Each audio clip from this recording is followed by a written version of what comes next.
Messieurs, ce matin, nous revenons justement au sommet de l'État. Nous allons parler du Cameroun et on va s'interroger sur le Dauphinat. Est-ce que justement, il y aura un Dauphinat justement au Cameroun? Messieurs, je sais que cette question vous intéresse. Cameroun, sommet de l'État, Dauphinat, c'est notre grande interrogation ce matin. Même si certains ont surnommé cela le gré à gré. Ceux qui, à un moment donné, regardent tout simplement les hommes qui sont dans le monde des affaires et surtout dans le monde du chantier, on va le dire comme ça.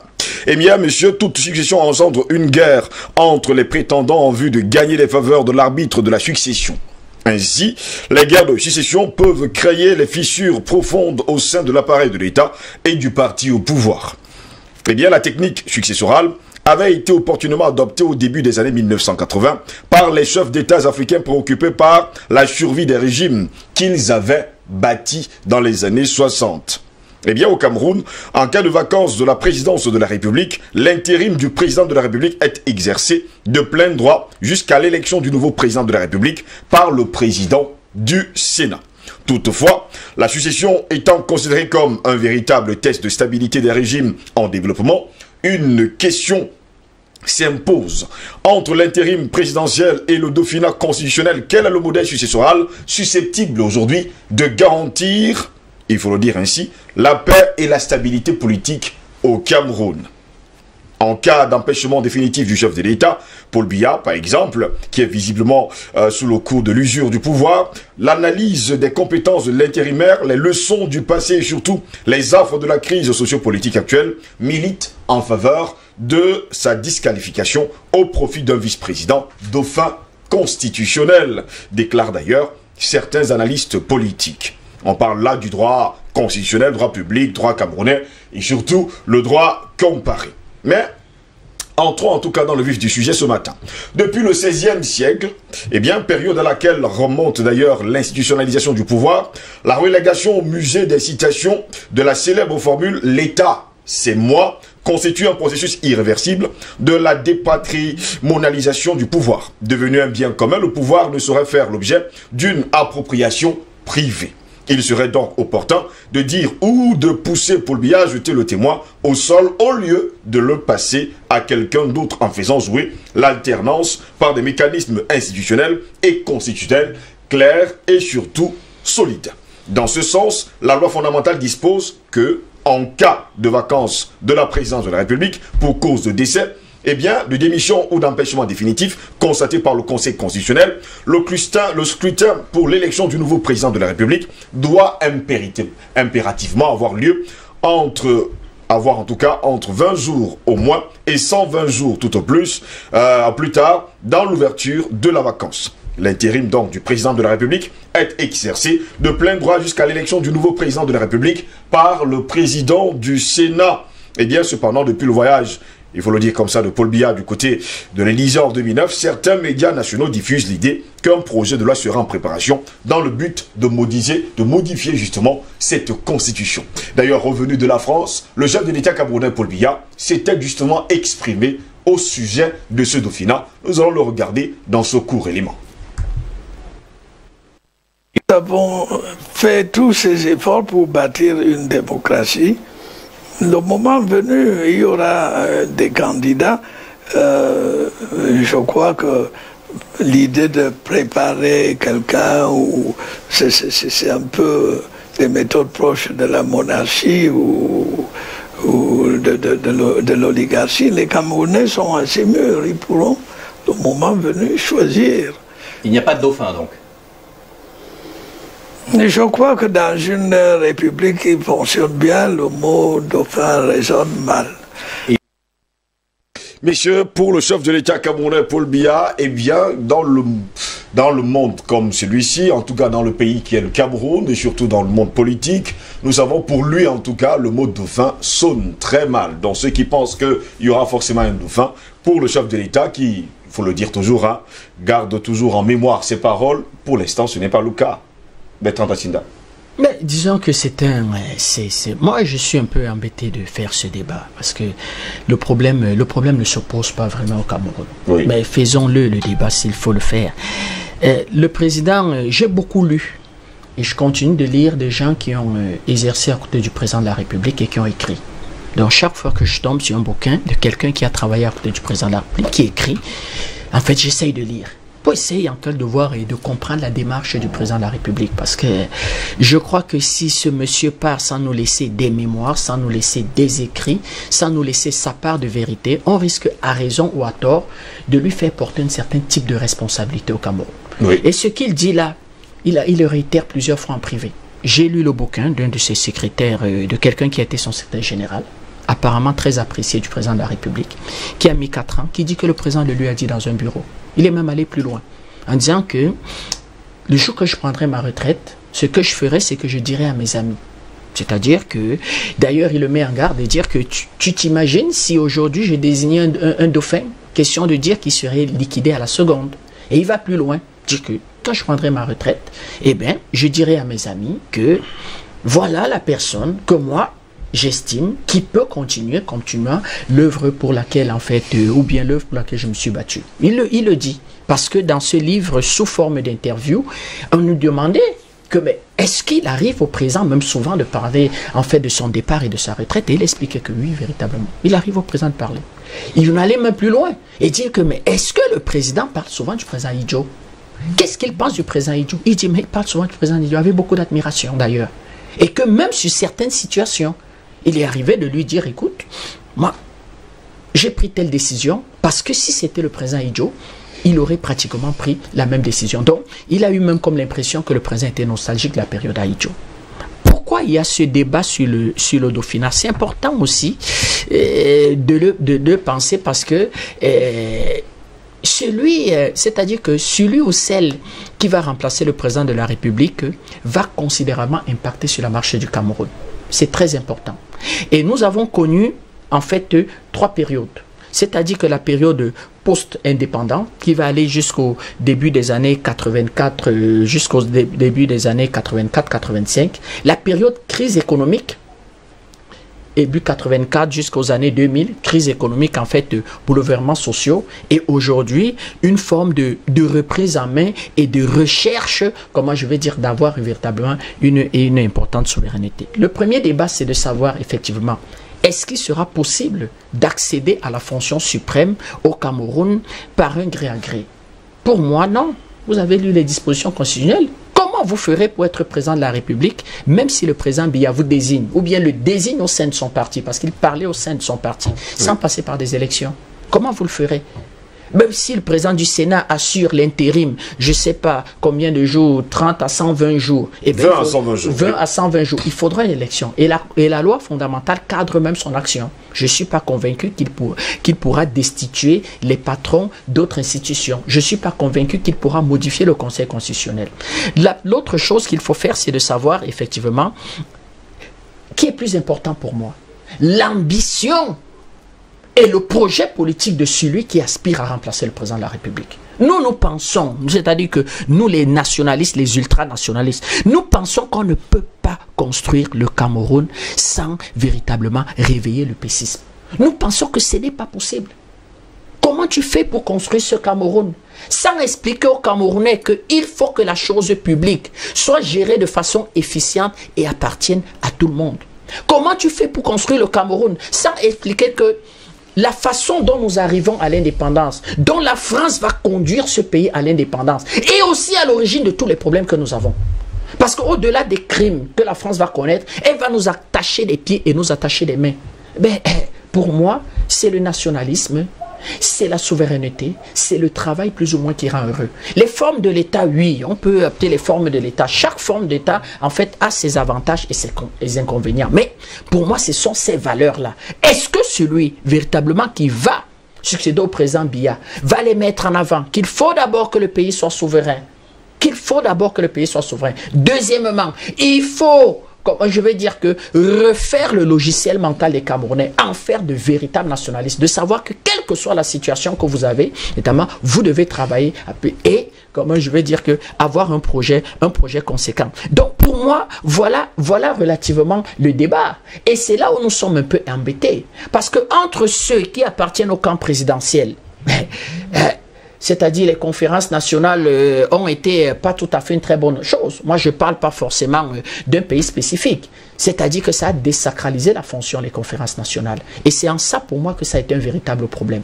Ça n'a pas mis le doigt là où véritablement il fallait. C'était des foires où des gens arrivaient et insultaient le chef de l'État et sa famille. On lui mettait tous les mots. L'ambassadeur de France lui rigolait, hein. Il était en fait chez lui, il rigolait, la France lui rigolait, on disait conférence nationale, la nouvelle ère de démocratisation. Tous ces pays qui sont passés par les conférences nationales, qui ont adopté les lois consensuelles, qui sont allés aux élections, la communauté internationale a applaudi. Ça, ils vont mieux qu'à du Mali. Ça a été une bonne conférence nationale, hein. On brandissait au Mali, meilleur élève de la démocratie. Non, ça ne va pas mieux. Au Togo, ça va mieux. Je ne parle pas en RDC. Donc, voilà ce que ça a fait. Ça a désacralisé cette fonction qui est éminemment relativement importante. Aucune conférence nationale n'a mis le doigt là véritablement où il fallait. Ben, on est allé, comment je vais dire que, esquiver les problèmes et on est allé dans ce qu'on va nous appeler la rédaction des constitutions et la limitation des mandats. Donc, c'était ça l'enjeu des conférences nationales, la limitation des mandats et de savoir si les élections sont des élections à un tour ou à deux tours. Ceux qui adoptaient des élections à un tour, c'était des voyous, c'était des dictateurs, ils voulaient mourir au pouvoir, et des pays qui adoptaient des élections à deux tours, non, c'était des exemples de démocratie et ils allaient avoir le bonheur, la paix sociale, etc., etc. Donc, voilà, d'un autre côté aussi, ce qu'il faut dire, c'est que il faudrait quand même que, pour garantir un minimum de paix, que des lois qui régissent la dévolution de pouvoir sont soit-il un peu consensuelles. C'est-à-dire qu'il faut discuter avec tout le monde. Oui. C'est-à-dire, moi, je pense que ceux qui aujourd'hui ne sont pas dans le camp présidentiel, certains disent des choses qui sont relativement pertinentes. Et c'est important, c'est important. À un moment donné, il faut un certain code électoral. Parce que moi, je suis de ceux qui pensent qu'il faut un pouvoir fort. Et surtout, il faut un scrutin majoritaire. Celui qui gagne les élections doit pouvoir gouverner. On ne doit pas attacher une partie, en quelque sorte, de ses attributions dans une constitution à peu près bizarre. Je l'ai dit en RCA, que la constitution était mauvaise après l'avènement du président Touadéra. Je l'ai dit, il faut qu'il modifie la constitution. Parce que l'Assemblée nationale, le président de l'Assemblée nationale, certains corps de l'État l'attachaient, attachaient ses pouvoirs. De fait qu'il ne pouvait pas prendre et engager le pays dans une certaine, comment je vais dire, dans certaines réformes et même dans certaines actions sans véritablement que, à la limite même, un bureau de l'Assemblée nationale paralyse son action, alors que c'était lui qui était élu au suffrage universel et direct. Là, on commence à se rendre compte, il commence à relire la Constitution, surtout quand on sait comment cette Constitution en quelque sorte était rédigée. Pour revenir au cas du Cameroun, effectivement, comme je le disais, effectivement, il faudra essayer d'amorcer un véritable débat pour qu'on ait des lois consensuelles, pour qu'il n'y ait pas véritablement de friction. Notamment notre code électoral. Oui, il faut le toiletter, le code électoral. Toiletter le code électoral, ça c'est votre proposition. Voilà en fait ce que moi je pense. Et la couleur de celui de mon strict point de vue qui peut arriver après le président Biya n'est pas très important pour moi. C'est comme j'ai dit, si ce monsieur ne réveille pas le pessisme et nous explique que véritablement les projets ultralibéraux, la France, les plans d'ajustement structurel et toute cette parcoutille-là, le président Banda appelle la friperie, va développer nos pays, ça sera un véritable problème. Mais si quelqu'un arrive et dit, moi je vais réveiller Oumniobé, c'est-à-dire que ces discours à l'Assemblée générale de l'ONU, ça doit être même la Constitution. On peut refaire une réforme constitutionnelle et s'inspirer de ces discours-là. De discours de Oumniobé. En tout cas, pour vous, il faut encore la personne qui va venir. Je parle du nationalisme camerounais, tous ses collègues, et même ceux qui ont été avant, notamment les pères, les chefs Sawa et d'autres. Et d'autres encore. En tout cas, vous avez un UPCiste sur ce plateau. Hein. Oui, on a des légers désaccords. On a des légers désaccords souvent, mais dans l'ensemble, on pense pareil. Depuis un bon bout de temps au Cameroun, on parle toujours, ça fait des années d'ailleurs, hein, depuis les années 2009, il se susurre toujours qu'il y aura justement le Dauphinat et que sûrement le chef de l'État camerounais pourrait choisir son fils. On a vu également pas mal de Camerounais déclarer haut et fort, le dire sur tous les toits, que certains des grands cadres, pour ne pas dire ceux qui appartiennent au gouvernement, ont mis tous leurs enfants dans les grandes écoles comme l'ENAM, l'EMIA et tout ce qui va avec pour les remplacer plus tard. Eh bien, pour eux, rien ne pourra justement changer, même à la tête de l'État, avec le chef d'État camerounais Paul Biya, qui pourrait, à un moment donné, se demander à son fils de le remplacer. Oui, mais je pense que les bourgeoisies, oui, comme les familles et les clans au pouvoir, ont ceci de particulier qu'ils adorent se reproduire. Donc on comprend très bien qu'ils essaient d'aménager un cadre qui permette cette reproduction des élites, comme disait Bourdieu quelque part. Mais les élites politiques au pouvoir. Quand vous regardez même le gouvernement du président Biya, vous allez vous rendre compte que la plupart des ministres, à quelques exceptions près, ont été les fils d'anciens ministres. Ça veut dire pourquoi c'est comme ça? C'est comme ça parce que c'est une caste à qui justement, tout à l'heure, Bertrand titillait la France, à qui la France a légué le pouvoir. Et cette caste-là, d'individus, coptent de temps en temps certains qui leur font allégeance, qui n'étaient pas avec eux avant, mais dans le but de continuer de pérenniser justement cette caste et surtout qui a été adoubée par la France. Et surtout, vraiment, cette soumission vis-à-vis des intérêts français et d'étrangers. C'est ça qu'il s'agit. Alors, quand j'entends des gens parler de ces questions de dauphinat, moi je dis la manière dont la structure politique et institutionnelle organisée au Cameroun, c'est un faux débat. L'histoire de gré à gré. Parce que ceux qui crient le plus aujourd'hui au gré à gré, ce sont les gens qui ont contribué à donner la possibilité à ce gré à gré. Le gré à gré, c'est quoi? Vous parlez, ce sont des coups d'État, soit institutionnels, soit la possibilité d'avoir ce que j'appelle une alternance rotative. C'est-à-dire, au sein du même clan au pouvoir, on décide que c'est M. Bikaï qui va succéder au père. Et il le fait.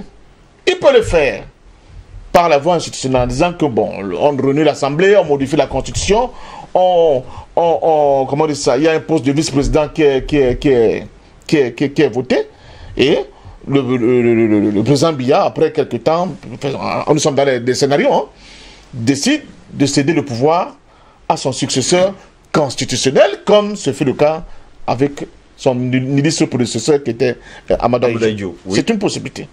La deuxième possibilité, à mon sens, peut-être, maintenant je vous rappelle tout ce que le président Biya vient de vous dire, c'est un homme politique. Hein?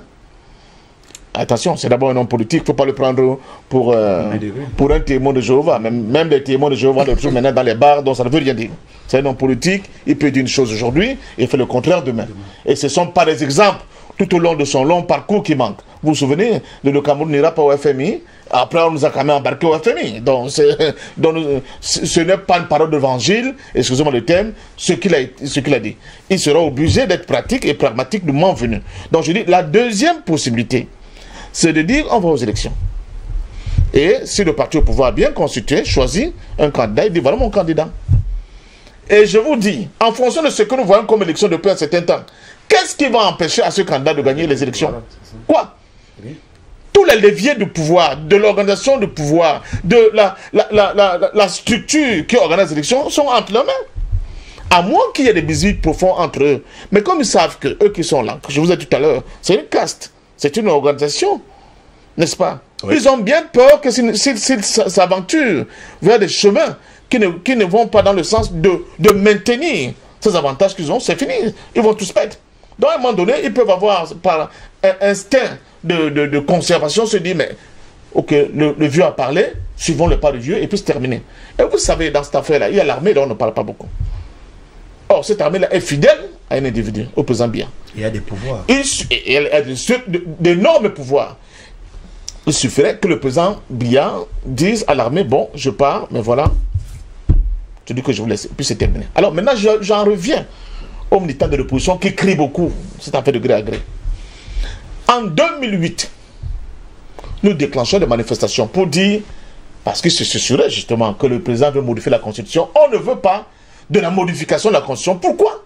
Parce que la Constitution, issue de la tripartite, qui a été le fruit de beaucoup de bagarres, que les gens veulent nier aux jeunes en disant que vous avez fait quoi, avait inséré dans un article qui disait, qui prenait la limitation de mandat. C'est-à-dire, normalement, l'élection de 2011, le chef d'État qui était là, dans le président Paul Biya, ne devait plus se représenter.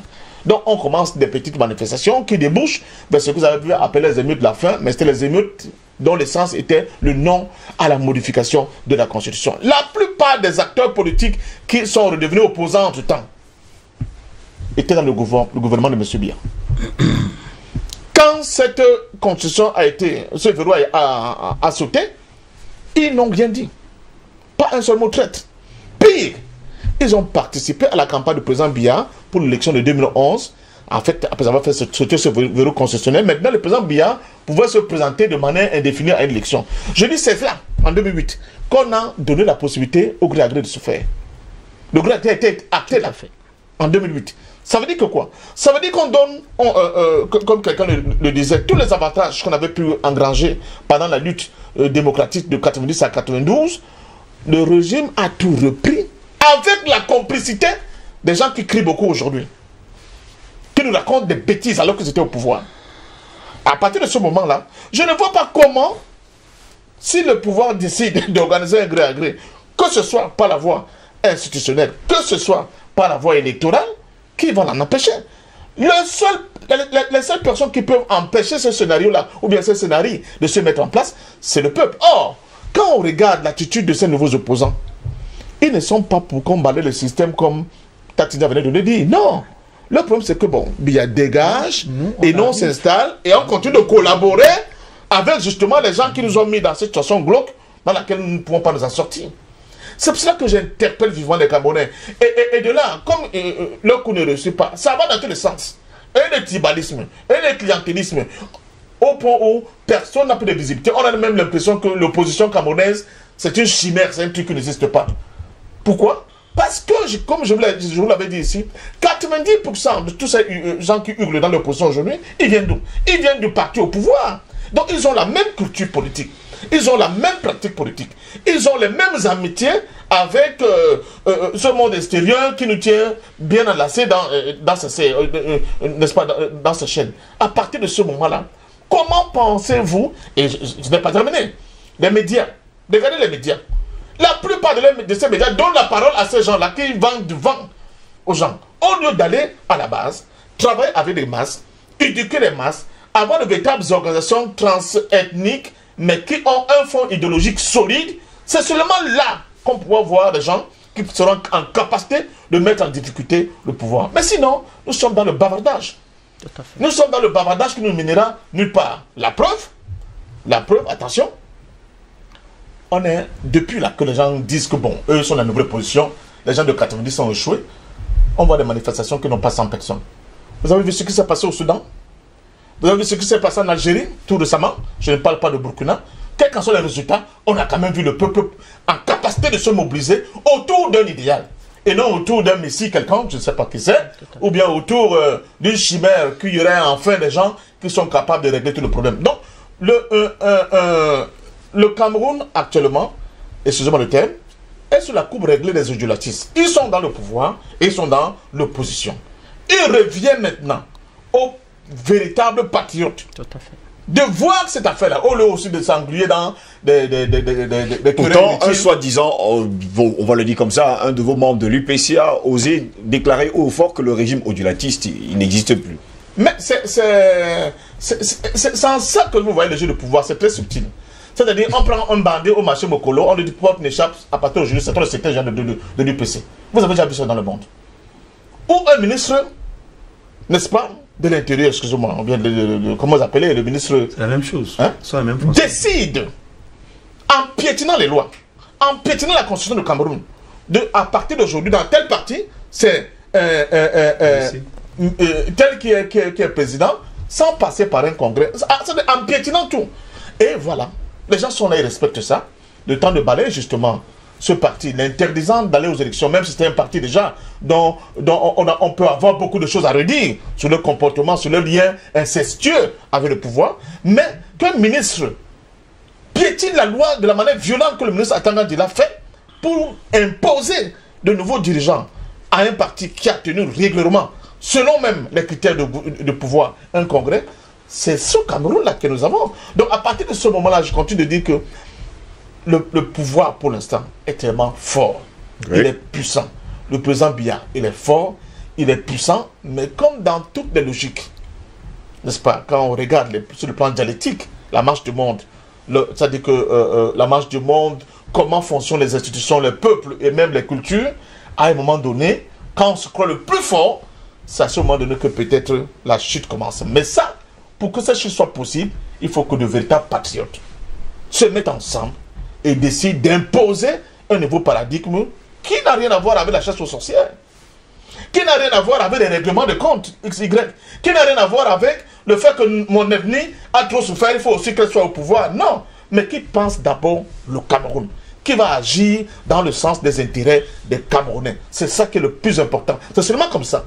C'est seulement avec ce discours, avec cette philosophie, que nous serons capables d'apporter quelque chose de nouveau qui va empêcher justement que ce que vous appelez bruyamment le gré à gré ne puisse être possible. Merci beaucoup, hein, patient parfait. Donc je vais me tourner vers Eric Pépin Vikaï. Eric Pépin Vikaï, ça fait des années aujourd'hui que la succession au pouvoir, hein, disons-le comme ça, fait rage. Pourtant, on se rappelle de ce que, après la réunification du Cameroun en 1961, il y a eu un tandem francophone, anglophone et certains concitoyens, certains de nos concitoyens de la zone anglophone, on parle bien sûr du sud-ouest et du nord-ouest, ont besoin justement qu'on revienne justement à ce tandem entre anglophone et francophone, c'est-à-dire un président peut-être anglophone et un vice-président francophone, alors un président francophone et un vice-président anglophone. Oui, c'est en cela que... C'est encore un autodauphinat.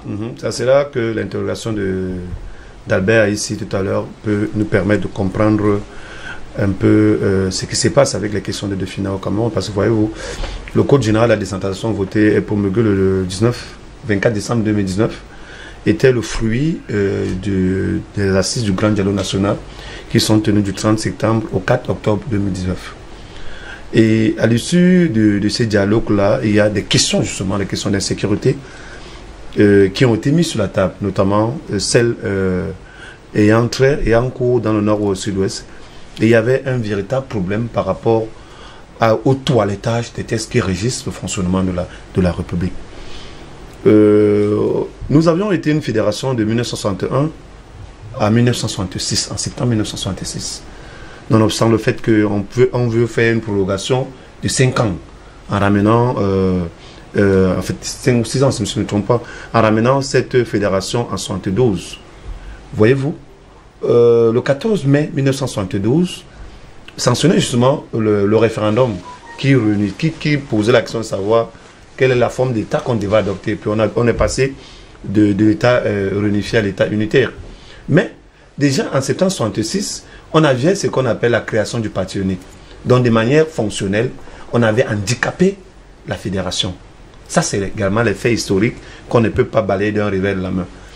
Et les questions de dauphinat, en réalité, ont essayé d'être réglées à partir de ce moment-là, à partir je pense, de la Constitution de 1972 qui est née juste après le référendum, où il y avait un président francophone et son successeur anglophone.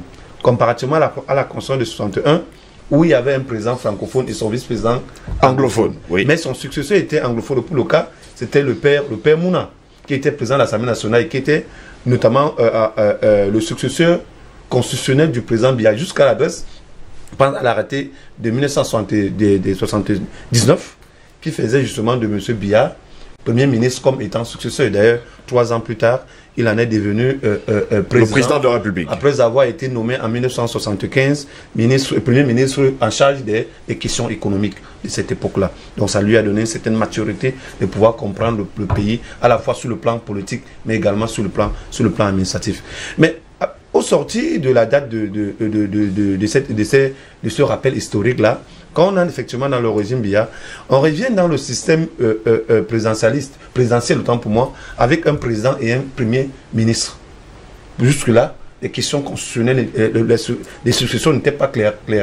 Jusqu'au niveau de la tripartite de 91, où on revient avec une loi, une autre constitution qui est promulguée le 18 janvier 1996, qui définit clairement les règles de succession, où il y a un président et accessoirement le président de l'Assemblée nationale, à l'absence de la mise en place du Sénat. Oui.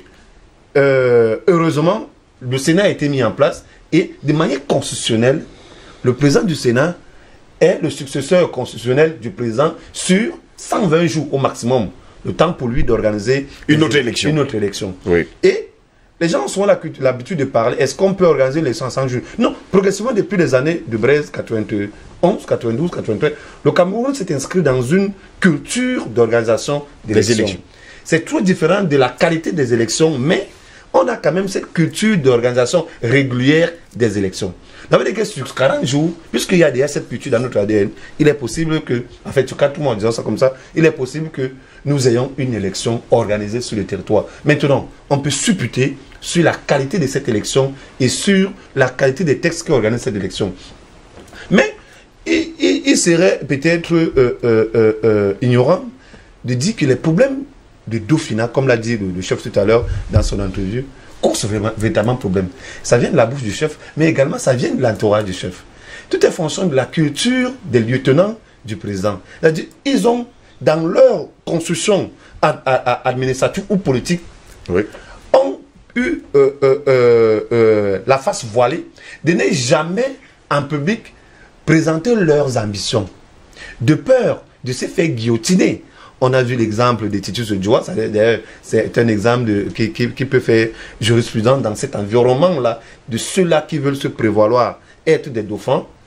Mais on voit également, de temps en temps, avec l'aide de la presse, lorsqu'on essaye de citer le nom d'un potentiel dauphin, lui-même il vient dire que non, moi je ne suis pas là, hein, je ne suis pas dauphin, je ne suis que lieutenant. Donc, on a cette culture, et du coup, comme disait Parfait maintenant, c'est le parfait schéma qui peut être mis sur la table, parce qu'il évoque la succession constitutionnelle à partir des lois constitutionnelles. Il évoque le fait qu'on peut utiliser le parti comme levier, et compte tenu du fait que le parti RDPC qui est rarement indissociable de l'État est fortement implanté sur le territoire, il est difficile, quelle qu'en soit l'opposition qui monte là, de pouvoir renverser la vapeur telle que c'est structuré présentement. Ça veut dire que si, par exemple, le président utilise le parti en disant, ok, puisque dans les textes du parti, on dit le président du parti est le candidat naturel du parti. Donc il peut décider être déchu de ce poste-là et puis présenter un dauphin dans d'une organisation, dans un congrès du parti, avec les membres du bureau directeur et les membres du comité central. On dégage un candidat qui devient à la fois président du parti et potentiel candidat du parti pour les éventuelles élections. Mais également, Parfait l'a évoqué tout à l'heure, il y a un aspect très important que la plupart des nouveaux opposants qui arrivent ont tendance à élucider. C'est l'armée. C'est une armée qui a presque, voilà, non, presque la même longévité que l'existence de l'État, il faut le dire. C'est-à-dire que c'est une armée qui est à mano-mano avec l'État. Donc, c'est un pouvoir réel, hyper structuré et fidèle aux institutions de l'État. Ça veut dire qu'au-delà du bois, au-delà des incongruités que les uns et les autres peuvent introduire dans le débat public, il y a les responsabilités de l'armée. En d'autres termes, pour la redistribution des cadres demain ou après-demain, l'armée aura son mot à dire par rapport au respect de l'ordre constitutionnel. Donc voilà ça, voilà un peu l'analyse qu'on peut faire sur cette question de Dauphinat. Mais il y a aussi lieu de dire que le dauphin généralement se pose dans le cadre d'un rang. On parlait d'un rang qui est préétabli. Mais de l'autre côté, il y a quoi? On introduit donc les concepts de gré à gré qui sont très très souvent utilisés dans le cadre des transactions foncières, beaucoup plus qu'on ramène forcément dans... Mais je pense quand même que c'est de la paresse. C'est la paresse intellectuelle, c'est la paresse politique en termes d'idées. Il y a autre chose que les opposants. C'est dur, c'est difficile. L'environnement est carenassé. Les partis politiques existent sur le prisme de deux choses. Leur capacité à se déployer, mais à se déployer beaucoup plus sur l'espace et la qualité de leurs ressources humaines. Or, cet espace-là est confisqué par l'État, qui n'en veut pas. Mais il revient également à ces partis politiques, de travailler sur les faiblesses du pouvoir actuel, afin de se positionner et de rallier le maximum de personnes. Puisque, quel qu'en soit le cas, le jeu démocratique est dicté par l'adhésion et le jugement du peuple. Mais où est le peuple à l'intérieur de cette affaire? On a comme l'impression que le peuple, pour le moment, on l'a mis de côté. Le peuple est de côté et observe au loin tout ce qui est comme supputation par rapport à l'avenir du Cameroun. Mais encore pour chuter, il disait que dans un pays comme le nôtre quand même, ou alors dans un pays multi-ethnique ou multination comme le nôtre, il est aussi question de savoir le profil du prochain dirigeant après que le précédent dirigeant ait pris sa retraite. C'est important. C'est important. Parce que c'est l'occasion pour nous de commencer un peu à interroger son passé, ses relations, à le regarder, à voir comment il s'adapte et à s'assurer que le jour qu'il est arrivé au pouvoir, il pourra supporter la pression. Parce qu'également, on ne le dit pas assez, le Cameroun est un pays de pression. Merci beaucoup. Ah, si vous dites d'ailleurs que le Cameroun est un pays de pression, ça fait sourire d'ailleurs Albert Anatola ici. Albert Anatola ici, je vais me tourner vers vous. Dès qu'on sait qui est le dauphin d'un chef de l'État, à un moment donné, le chef de l'État est en danger. On va le savoir. Et il faut également préciser par ailleurs, hein, pour revenir sur tout ce que les autres ont dit, que quelque part depuis 1961, date de la réunification du Cameroun, on est passé de dauphin à dauphin. Jusqu'à aujourd'hui, on a l'impression que c'est une tare qu'on ne pourra pas réellement s'en débarrasser comme ça. Disons que, en regardant l'élément que votre régie a diffusé tout à l'heure, il y a deux choses qui ont retenu mon attention. Oui. La première, c'est quoi? C'est que le président Biya déclare qu'il y aura le moment venu des candidats. Ce qui suppose qu'il y a une élection pour désigner son successeur. La seconde chose qui retient mon attention, c'est lorsqu'il déclare, et c'est fondamental, nous n'avons pas fait ce chemin pour rien dans une république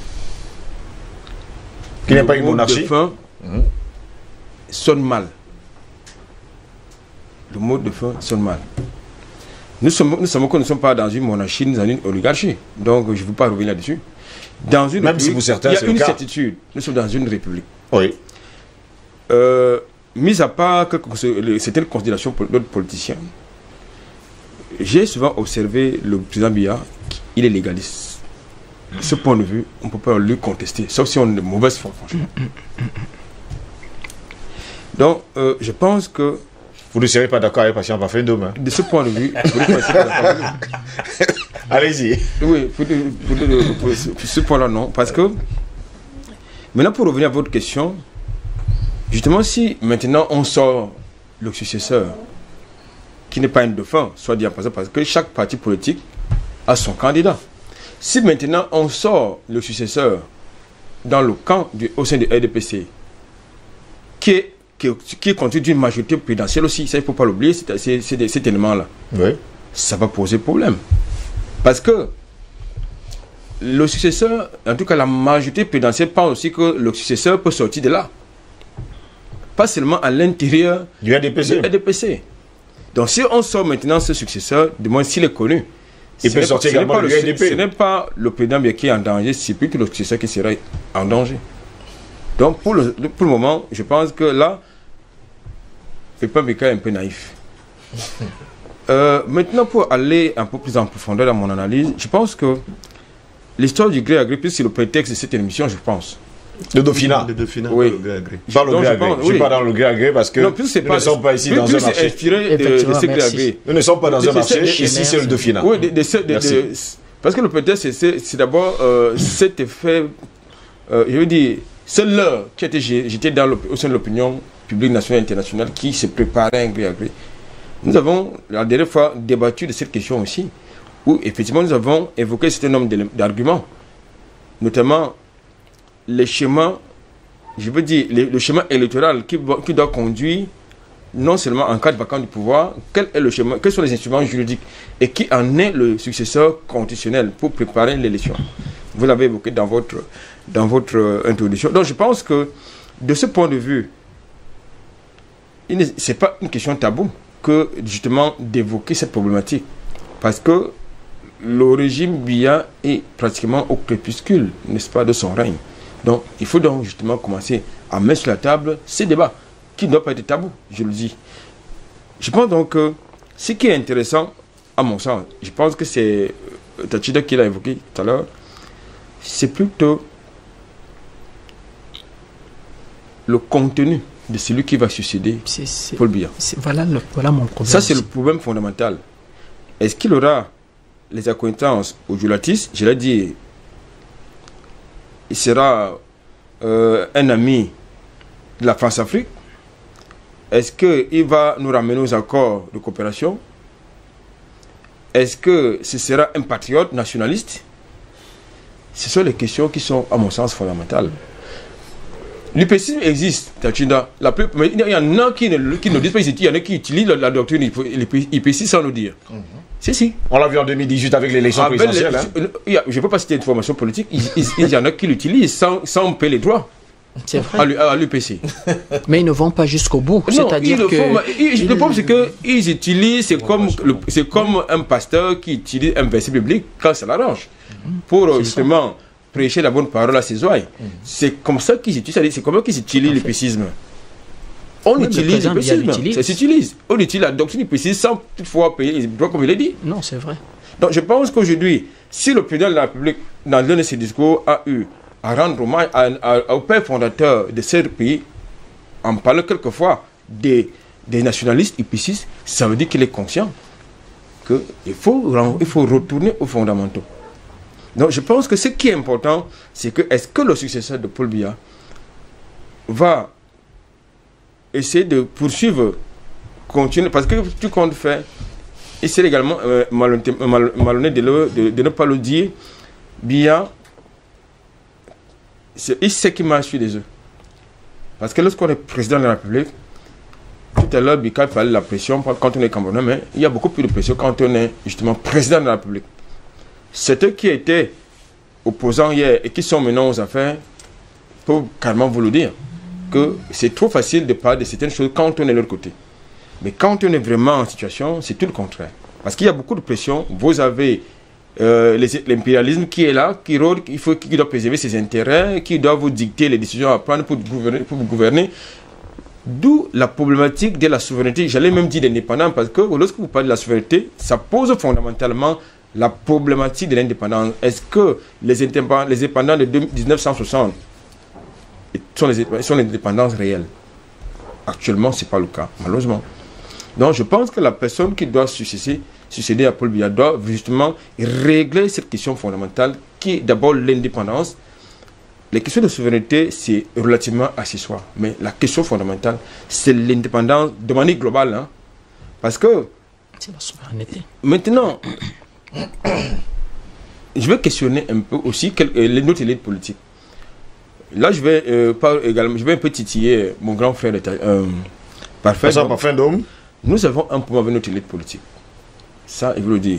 C'est-à-dire que, très souvent, lorsqu'ils sont fatigués de se battre, ils s'accrochent sur la queue du serpent, comme le disait l'un de vos... Commissaire Frédéric Kodok.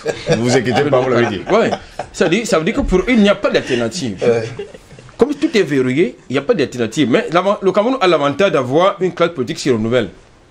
Ça, c'est aussi un avantage, contrairement à certains pays, comme la Côte d'Ivoire, qui n'ont pas de renouvellement de la classe politique. Certainement, les Ivoiriens vont encore m'insulter ce matin, mais c'est une vérité. Donc, je pense que c'est ce qui est fondamental, c'est qu'il faut que les véritables opposants camerounais proposent au peuple camerounais une véritable alternative politique. Parce que tout compte fait, vous avez constaté qu'il y a comme une sorte de désamour entre la classe politique et le peuple camerounais, en tout cas les populations. Sinon, ce n'est pas compréhensible que vous puissiez avoir 7000 inscrits sur les listes électorales et vous avez moins de 3000 qui vont voter. Ça veut dire qu'il y a un problème. Ça veut dire qu'il y a un problème. Il faut une offre politique un peu plus réaliste. Parce que c'est ça qui est la question. Bon, et puis, non seulement l'offre politique doit être réaliste et sérieuse, mais il faut surtout même former les militants, les sympathisants de vos formations politiques. Parce que tout ce que je lis sur les réseaux sociaux, et très souvent, très peu ont un cas d'adhésion. Mais allez lire ce qu'ils écrivent. Allez justement savoir jusqu'où on peut aller justement dans les jours à venir. Bertrand Tatinda, jusqu'à peu de quand on parle toujours de la succession de Paul Biya. D'ailleurs, Albert Anatola ici dit que ce n'est pas une question tabou, il faut ouvrir justement le débat.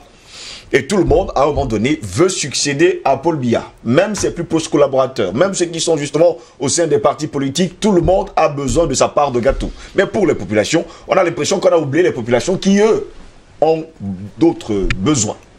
Et ces besoins ne sont pas mis en avant. Parce que les gens n'ont pas de programme. Je reviens rapidement sur quelques faits rapides. Oui. La première des choses pour moi, c'est que je refuse, bon gré mal gré, de faire interférer l'armée dans le jeu politique. Je l'ai toujours refusé. Et je crois que l'armée du Cameroun a eu plus d'une fois l'occasion de prendre le pouvoir. Plus d'une fois. Le général Semengue le dit. Même au temps d'Aïdjo, il a dit qu'on pouvait prendre le pouvoir. D'ailleurs, tout le monde sait que l'armée a gouverné 4 heures. C'est-à-dire que quand ils vont pacifier Yaoundé, après le 6 avril 84, ils vont pacifier, ils vont faire une réunion et ils iront remettre le pouvoir à qui de droit. Dans d'autres pays, on venait juste voir le chef d'état-major des armées et lui dire qu'on n'a pas nos primes. Il dit accompagnez-moi à la télévision. Et il va dire à partir d'aujourd'hui, c'est moi le chef d'état. Donc l'armée du Cameroun a plus d'une fois eu les moyens de prendre le pouvoir. Je suis même convaincu que si elle se décide aujourd'hui à prendre le pouvoir, elle prendra le pouvoir. Elle prendra le pouvoir. Mais l'armée du Cameroun n'a jamais voulu prendre le pouvoir.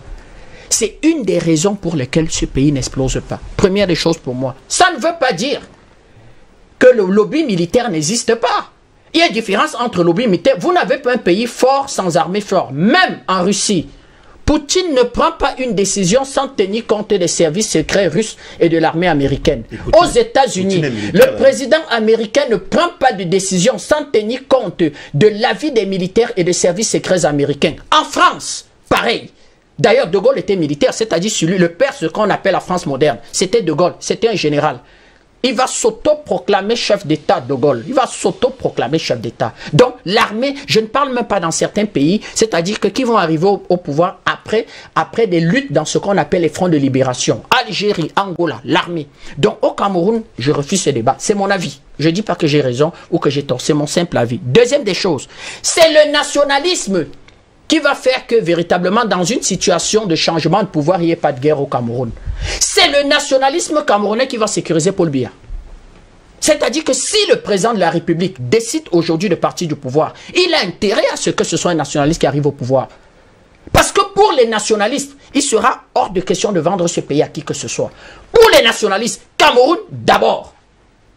Vous pouvez, vous, arriver au pouvoir et dire que vous allez commencer à aller faire le règlement de compte de 1960 où, quand le maquisard de l'Ouest est arrivé dans le Mongo, il a giflé ma grand-mère et puis voilà, il serait responsable des tueries de mon grand-père, ainsi de suite, ainsi de suite. Ce n'est pas possible. Donc la sécurité de ce pays, la sécurité du président Biya, lui, sa famille, la sécurité même de ceux qui gèrent ce pays, passe par le fait qu'un nationaliste arrive au pouvoir. Troisième des choses qu'il faut dire rapidement, dans cette interview-là, il y a des questions plus importantes que la question du Dauphinat. Nous sommes en 2008 et en 2009. Il y a beaucoup de corruption au pays. Il y a déjà, comment je vais dire, que nous sommes encore dans une constitution qui fait partie du président Biya en 2011. Il n'y a pas encore une modification de constitution. Et il y a cette histoire du G11. Dans l'interview, donc, à qui s'adresse le président quand il le dit? Ah, c'est important. C'est-à-dire, dans cette interview, il s'adressait certainement. C'est un homme politique, je le sais. C'est le meilleur pour moi. À l'heure actuelle au Cameroun, quand on regarde ce qui est en face, il a quand même, comment je vais dire que 65 ans de vie politique. Reconnaissons lui qui peut avoir un peu d'expérience. Et pas 65 ans de vie politique dans la rue. 65 ans de vie politique où il aura le meilleur CV. J'ai souvent l'habitude de dire que plus aucun Camerounais aura le CV de Paul Biya sur le plan politique. Plus aucun. C'est-à-dire quand le président Biya va partir, il rentrera dans le livre Guinness du Cameroun, avoir le meilleur CV, partir de chargé de mission, occuper les fonctions et les hautes fonctions régaliennes et arriver de façon constitutionnelle à la tête de l'État. Ça sera très difficile pour un autre Camerounais. Donc reconnaissons-lui un peu, c'est-à-dire de connaître le jeu politique camerounais, de connaître un peu les hommes politiques. Pourquoi? Parce que dans cette même interview, on lui parle de corruption. Il dit, bientôt on verra les résultats de la lutte contre la corruption. Il va y avoir énormément d'arrestations d'un certain nombre de personnes. Donc là, déjà, il s'adresse à des gens qui semblent être très ambitieux. On ne verra pas l'argent justement dans les caisses. Hein. Ah, là, la CONAC fait un autre rapport. La CONAC et le TCS font d'autres rapports. Qu'effectivement, il y a beaucoup de milliards qui sont rentrés. Les Camerounais, d'ailleurs, il faudrait faire véritablement cette émission en allant auprès des responsables du TCS de la CONAC et voir au quotidien. Les résultats sont 2 milliards, 2 milliards peut-être la troisième des choses que je peux dire, effectivement, je suis parfaitement d'accord avec le grand frère Parfaitement. Parfaitement. Sauf que le jeu politique au Cameroun ne peut plus être regardé comme en 1960. Même au sein de la famille ojulatiste, il y a des gens qui, effectivement, aujourd'hui n'ont pas le pouvoir, mais qui ont décidé de s'habiller de la tenue de l'UPC. Au sein du RDPC, vous avez des archi-nationalistes. Moi, je discute avec certains membres du RDPC. Ben, j'ai l'impression, d'ailleurs, je leur dis que monsieur de l'UPC me dit, mais monsieur Tatinda, qui n'est pas de l'UPC? qui n'est pas de l'UPC. Mais pour des raisons X ou Y, des gens ont certainement migré. Donc, le fort besoin des Camerounais, en quelque sorte, de plus gérer, c'est-à-dire que voir leur pays être géré de cette façon, de plus être une forme d'allégeance à la France, fait que même au sein de la famille ojulatiste, vous avez des gens qui ont véritablement muté et qui sont aujourd'hui des nationalistes et qui aujourd'hui estiment que les intérêts camerounais doivent passer d'abord. Voilà là où aussi le jeu se complexe. Et au sein de la famille UPCiste, excusez-moi, il y a quand même eu des enfants qui ont mal géré l'héritage. On peut aussi le dire. Donc, la famille UPCiste ne sont pas que les gens à qui on donne un blanc-seing. Certains vont prendre une partie de, comment je vais dire, de l'héritage, ils vont le marchander pour être riches. D'autres vont le tribaliser. D'autres vont... Donc, même au sein, c'est-à-dire nous on se connaît, c'est-à-dire dans cette famille-là, nous qui sommes les petits-fils, les héritiers, on sait que tel tonton quand même a mal géré l'héritage. C'est pas bien. C'est pas bien. Il a prononcé un nom, je refuse de prononcer ce nom. C'est-à-dire que, vous savez, ma belle famille est Bassa, ça va créer des polémiques. Donc, je refuse de prononcer le nom. Non, il y a le rapport, il y a le rapport, il y a le rapport. Le nom qu'il a prononcé là est important. Il y a le rapport, il comprend le rapport. Il comprend le rapport. Donc, pour dire effectivement que c'est... Voilà la complexité, en quelque sorte, du jeu politique du Cameroun aujourd'hui. Donc, autre chose, quand le président Biya aussi explique que ça relève de la monarchie de préparer un dauphin, vous savez pourquoi moi je le crois? Parce que c'est l'un des seuls, peut-être, présidents en Afrique qui n'a pas intégré ses affaires dans la vie politique, sa famille et ses enfants dans la vie politique du Cameroun. Pas parce qu'ils sont des idiots, il y en a de archi brillants. Je connais un de ses petits cousins qui est l'un des plus grands spécialistes sur le plan économique du pays. Il va gérer une entreprise, publique et aujourd'hui il est dans les instants, de la bière. Extrêmement brillant. Il faut en faire un ministre des Finances, un super grand ministre, un premier ministre même. Donc quand vous regardez la gestion qu'il a faite de sa famille, effectivement à lui. Oui. Moi je connais certains qui ne sont même pas encore au pouvoir. Ils sont encore dans la rue, ils braillent. Et les épouses, les femmes, les enfants, les cousins, les amis du quartier sont déjà très forts dans le petit parti politique qui gère. C'est-à-dire qu'on ne leur reconnaît pas un militantisme terrible. Ils ne sont pas les plus pertinents et ça commence même déjà à parler dans le parti. Vous savez qu'on est Camerounais, au-delà de ce qu'on peut se dire, on discute quand même aussi beaucoup en Nord. Certains commencent à dire que moi, celui-là, c'est uniquement sur la base de son amitié. Vaut rien. C'est-à-dire que quand on met cette histoire en place, quand on se bat pendant la campagne électorale, il n'engage pas ses 5 francs. Qu'est-ce qu'il fait là? Et on se rend compte que effectivement, il y a des relations consanguines. Donc le président Biya, non. On peut lui reprocher aussi de tout, comme l'autre, comme le président, il n'y a pas que des idiots dans sa famille. Non. Même son fils, il expliquera à son fils que moi, chef d'État, toi, homme d'affaires, il y a conflit d'intérêts, liquide tes affaires. Il a liquidé ses affaires. Il a liquidé ses affaires. Je n'entre pas plus loin parce que je ne suis pas venu ici parler de la famille présidentielle. Il a liquidé ses affaires. Au-delà de ce qu'on appelle les fortunes personnelles. Il y a Bachar Bafé qui va exploser. Hein. Oui, on va aller très rapidement je défie aussi des gens, véritablement, de nous faire une démonstration et de nous apporter la fortune personnelle du président de la République. Rien ne se cache plus dans le monde aujourd'hui. Vous avez une maison aujourd'hui en France, vous payez ce qu'on appelle la taxe d'habitation. C'est public, c'est-à-dire on va à la mairie, c'est-à-dire qu'à partir du fichier des propriétaires, comment je vais dire, immobilier dans une maison, qui que vous soyez, même si vous êtes une SCI, une SCI, où les gens se cachent derrière pour gérer en fait des fortunes porte-main. On sait qui sont les actionnaires des SCI. Lui aussi, dans le cadre d'une gestion, comment je vais dire que, entre pouvoir et argent public, il a quand même un peu. Donc, il a aussi, comment je vais dire, ces qualités-là qu'il faut relever. Enfin, l'opposition qui braille aujourd'hui gré à gré a eu une majorité au Cameroun. Il faut le dire à la terre entière.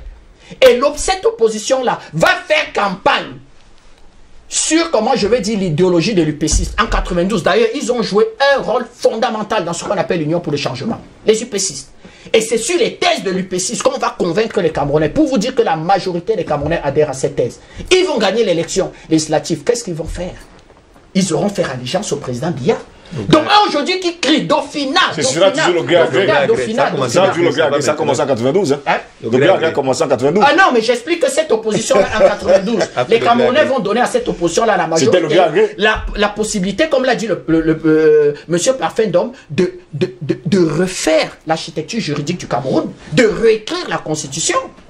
Qu'est-ce qui empêchait l'opposition du Cameroun d'expliquer que la Constitution, si l'article 6.2 qui limite l'alimentation, le mandat ne peut être modifié que par référendum. Ben, ils tenaient la rue, ils vont imposer au président Biya, en dépit de l'armée, de tout, 1 an de ville morte. Pas ville morte dans une ville morte pratiquement dans tout le Cameroun. J'étais étudiant en France, je respectais les mots d'ordre de ville morte. Et on était nombreux à le faire. Donc, ils pouvaient imposer et dire que cet article-ci, pour le changer, il faudra obligatoirement passer par le référendum. Mais ils l'ont pas fait. On nous explique que beaucoup d'enveloppes ont circulé. D'ailleurs, l'histoire de l'opposition, les langues commencent à se délier. Certains sont décédés sans dire, mais les rares rescapés commencent à raconter l'histoire. Donc, venir nous parler d'un gré à gré aujourd'hui, heureusement que tu expliques que ce n'est pas... Je ne le fais pas comme débat. Ici, c'est le Dauphinat. C'est le Dauphinat. Merci. Donc, nous n'y croyons pas. Ceux, véritablement, qui voudront arriver à la fonction du président Biya, eh bien, il faudra qu'ils nous démontrent qu'ils en ont les capacités et surtout qu'ils ne sont pas paillassons de la France. Je prononce bien un pays, pas la communauté d'État, paillassons de la France. Patient Parfendom, il y a Bertrand Dadna qui nous a parlé de nationalisme, de l'upécisme. Pour les Camerounais, on ne voit pas encore de nationalistes. Tous les nationalistes sont morts. Non, mais Bertrand, ça dit c'est incroyable. Cette capacité de faire ce grand écart, de mélanger vraiment, c'est incroyable. Là, vraiment, bravo, tu es un véritable artiste. Dire des choses, défendre, faire l'avocat du diable sur des questions que toi-même tu dis que tu ne maîtrises pas, mais tu les défends quand même. Bon, premièrement. Ce n'est pas lié. Non, pas bien lié. Premièrement, Bertrand. Monsieur, allons-y, allons-y. Tu viens de chuter là par l'histoire de l'opposition qui avait la rue et qui était majoritaire à l'Assemblée. N'est-ce pas? Et qui a été incapable d'imposer sur le plan des lois, de la notre des lois, des garde-fous et des conditions drastiques pour qu'elle ne soit pas manipulée. Alors je vais te donner à peu près les ténors de cette opposition. Pour que tu comprennes ce que je te dis ici. L'affaire de la culture politique, les gens qui sont sortis du ventre du pouvoir, à qui on donne des échappes XY pour faire pour créer le truc, comment dire ça, une opposition. Tu avais M. Augustin Frédéric Kodok. Tu sais quel Kodok, tu connais son passé? Dit-on UP6. Ah là, attends. Le congrès fondateur de RDPC. Kodok est là-bas, hein? Le célèbre congrès de l'UNC, de 66, Kodok est là, hein? Il va même... les documents existent. Vous avez M. Belébouba Magari, ancien collègue de Biya dans le gouvernement d'Aïdjo. Premier ministre. Premier ministre. Après. Donc, la même culture politique. Vous avez M. Daïkolo Daïstala, dont personne ne connaît avant, une quelconque acquaintance avec l'opposition contre la France. Tu comprends? Donc, en réalité, ce sont les enfants de Djoula qui se sont retrouvés. Donc, il peut être facilement corruptible. L'histoire de Kodokan dit que quand on se noie, on s'accroche à tout, même à un serpent. C'est un très bon proverbe. Hein? Mais tu sais, dans ce cadre-là, c'était vraiment de... Je sais pas. À la fin, Madame arrête de quoi était sur ce plateau. Il a dit le jour où M. Kodok a voulu prendre quelques libertés vis-à-vis du pouvoir, on a dit attention monsieur, vous avez été à la Camer. Le conseil machin de l'État là, que présidait le professeur Joseph Ouna. Voilà. Il y a 2 milliards là qui manquent. Tu veux qu'on sorte de truc? Il a dit papa, l'épée de Damoclès flottait sur ma tête. Tous les gens qui ont été là sont les gens qui étaient triés sur le boulet. Je vous ai parlé des familles politiques. Rien ne se fait au hasard. Rien. Ceux qui lèchent les bottes là, qui s'enroulent au sol de temps en temps, on prend un petit truc, on leur donne. Oui, vous avez fait allégeance, ça va. Mais vous êtes tenus par le pouvoir. Donc ils ne sont pas nationalistes, il n'y aura pas, il n'y en a pas. Non, ceux qui sont là, je reprends les phrases de professeur Bahébek. Non, ils sont avec les autres. C'est le clan ojulatiste. Ils peuvent jouer, et c'est pour ça que le président Biya fait semblant de tenir, et là il vous trompe. Ils peuvent jouer avec des phrases de l'opposition, ils peuvent tenir un faux discours d'opposition, mais dans leur pratique, c'est la pratique qui doit vous intéresser. Dans la vie en général, et en politique en particulier, ce n'est pas ce qu'on dit qui est important, c'est ce qu'on fait. C'est ce qu'on fait, Bertrand. Quand ce que tu dis est en contradiction avec ce que tu fais, tu es un escroc. C'est de la fiduciaire politique. Donc tous ces gens-là que tu vois là, hein, cette forme bigarrée là, n'est-ce pas? Ce sont des gens qui sont dans le clan Ojula. Donc pour toi, tous ceux qui se réclament de la majorité présidentielle sont des vendus. Pardon? C'est-à-dire tous sont des vendus. Non, il y a une idéologie aucun politique. Je te dis que le clan Ojula est majoritaire dans ce camp-là. Si tu veux, je vais te faire une fleur. Toi, tu n'es pas un bandit. Dans ta majorité présidentielle, dis-moi qui d'autre n'est pas un bandit. Mais c'est pas possible. Comment vous voyez la réalité? Allons-y, messieurs, hein, c'est pas entre vous deux. Hein. Oui, oui, non, c'est important. Parce faut que les Camerounais soient justement. Ce n'est pas du ping-pong entre vous deux. Non, non, c'est intéressant. Parce qu'il est dans un. Il crée un flou artistique au point où quelqu'un qui nous écoute, il ne comprend pas dire au Cameroun, vraiment, il faut le dire. Non, l'opposition existe au Cameroun, Bertrand. Mais le problème, c'est que c'est Pépin qui l'a dit tout à l'heure, elle est tenue à l'écart par la force. Tu parles de l'armée. Attention, Bertrand. Attention. Notre armée que tu veux homogène, qui respecte, non, c'est faux. Quand on crée des billes, on n'a pas une armée officielle. Avant la création de billes, on avait l'armée de l'air, on avait la marine, on avait l'armée de terre, on avait... les forces spéciales, toutes les forces spéciales presque. Mais, quand Biassan, qui a un truc qui ne va pas, il crée le billet. Il prend son ami, l'Israélien qu'on connaît, et donc certains pensent même qu'il avait fait des études avec le président avant en France. Attention, c'est pas, là aussi, vous voyez que rien ne se fait au hasard. On prend des amis, on dit crée-moi quelque chose de spécial. C'est vrai, le BIR fait un travail formidable aujourd'hui. Moi, j'ai des démonstrations que le BIR était une façon de contourner les accords de défense. On va sortir de là. Hein. On n'a plus que 12 minutes pour sortir cette édition. Oui. Mais ils se font comme allégeance au chef qui leur a permis d'exister. Mais c'est normal. Vous avez déjà vu les salaires des militaires? L'armée américaine vous connaissez les salaires des militaires?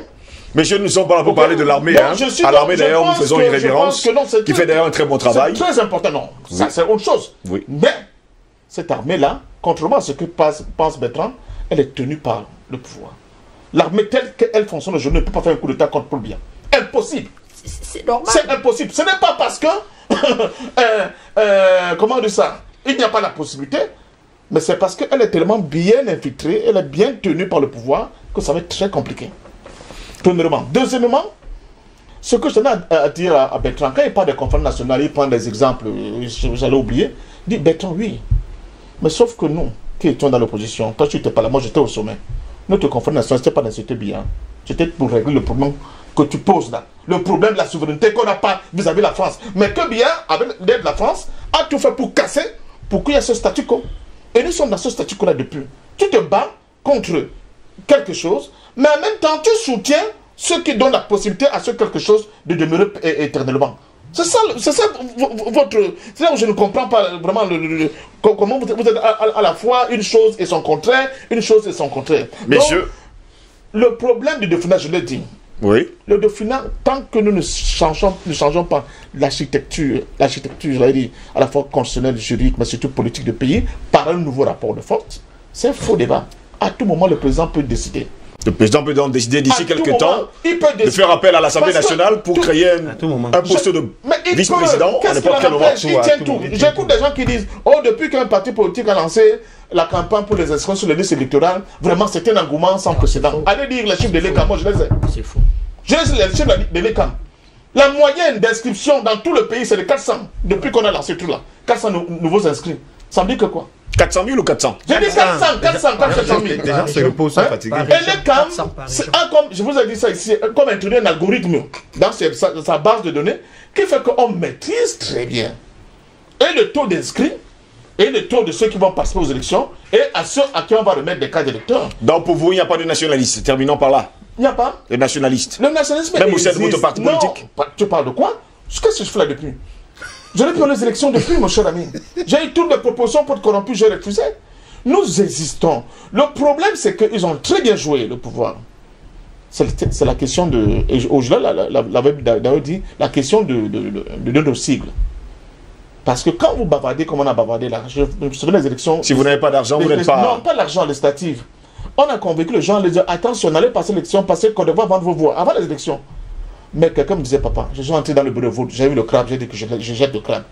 L'utilisation de crabe, après, il ne peut pas, c'est pas son problème. D'où la question de la formation politique et idéologique de la large frange des Camerounais. Il faut qu'on revienne aux fondamentaux. C'est un travail ingrat, hein? Un travail très ingrat, qui est souvent mal payé. On a vu des véritables... Quand vous regardez ceux qui sont battus réellement pour son pays, ils sont morts pauvres. C'est des gens qui ont fait allégeance, qui sont riches. Et ça se voit.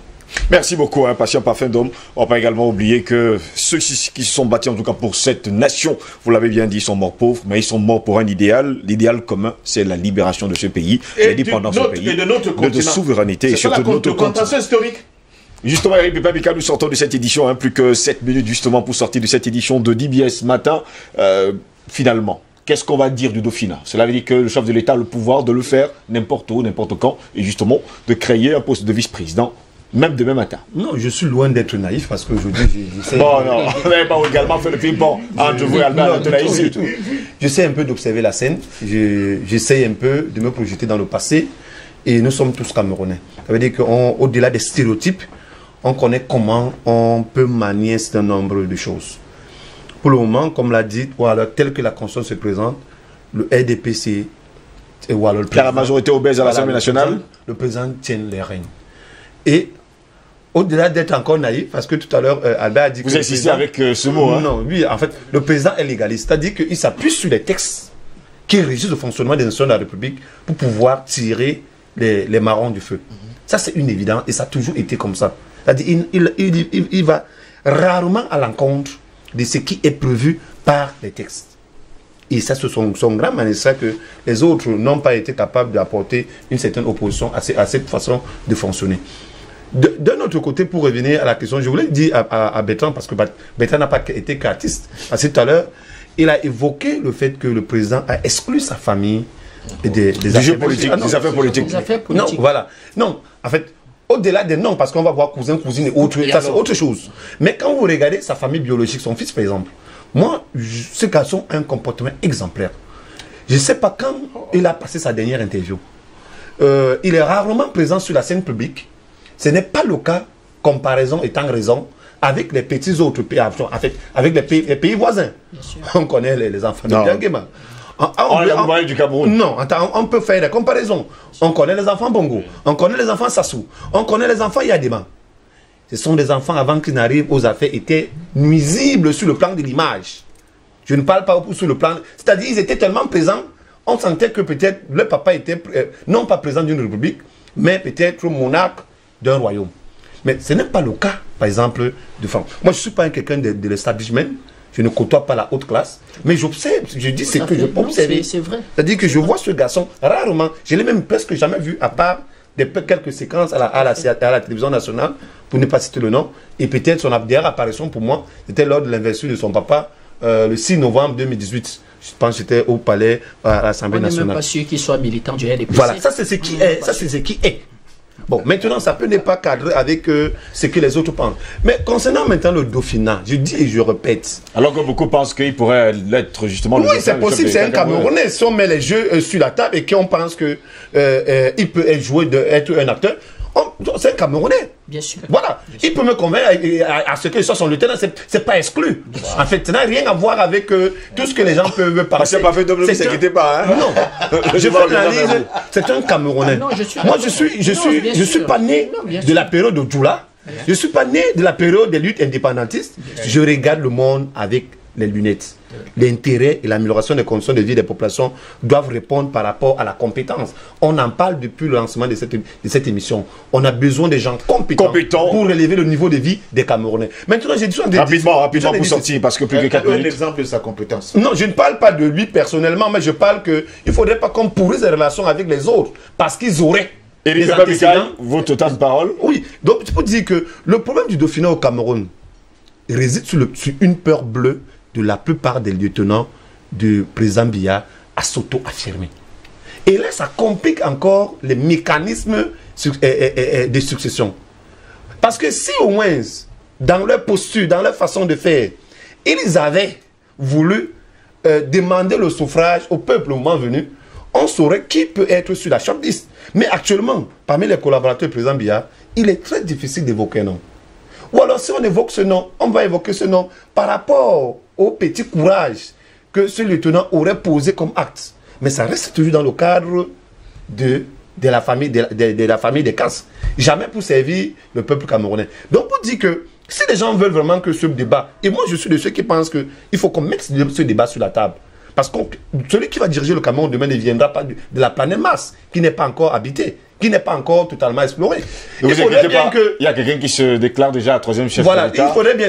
Il est toujours il faut laisser la non, rapidement, vous cessez terminer avec vous, hein, votre temps de parole est terminé. Il faut donner la possibilité à ce que ce débat soit mis sur la place publique. Non pas sur le prisme du gré à gré. Le gré à gré a tendance à refléter le marché où... Vous n'avez pas du Dauphinat, pas du gré à gré.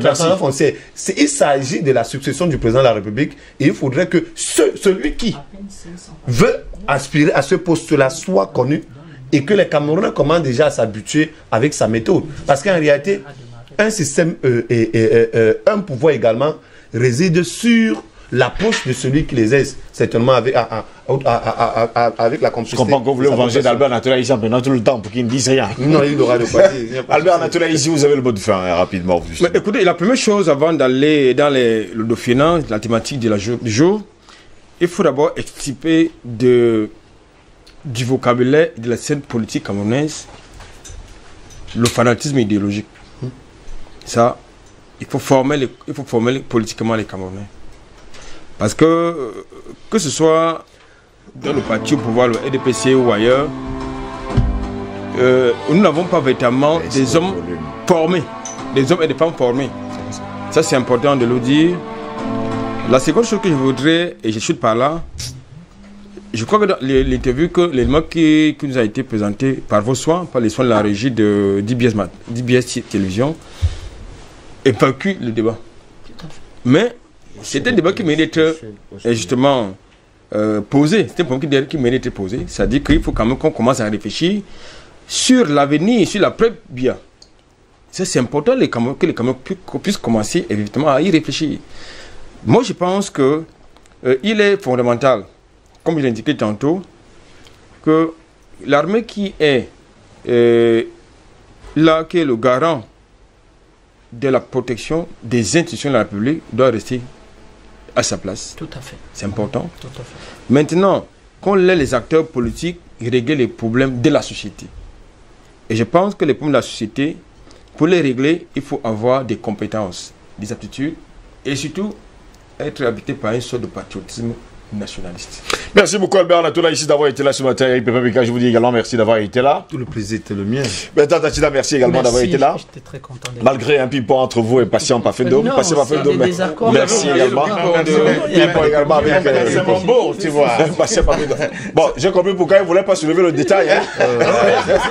Merci messieurs d'avoir été là ce matin. Mesdames, messieurs, c'est ici que s'achève cette autre édition de DBS Matin, la deuxième du genre de cette semaine, la deuxième également du genre de ce mois d'août qui démarre en trombe. Au plaisir de vous retrouver demain pour une nouvelle édition. N'oubliez surtout pas, comme le disait quelqu'un, eh bien l'échec dans la vie n'est pas l'échec de la vie, et l'échec est une crise de conscience qui entraîne une prise de conscience. Bonne journée à toutes et à tous, et à demain, s'il plaît à Dieu. Au revoir.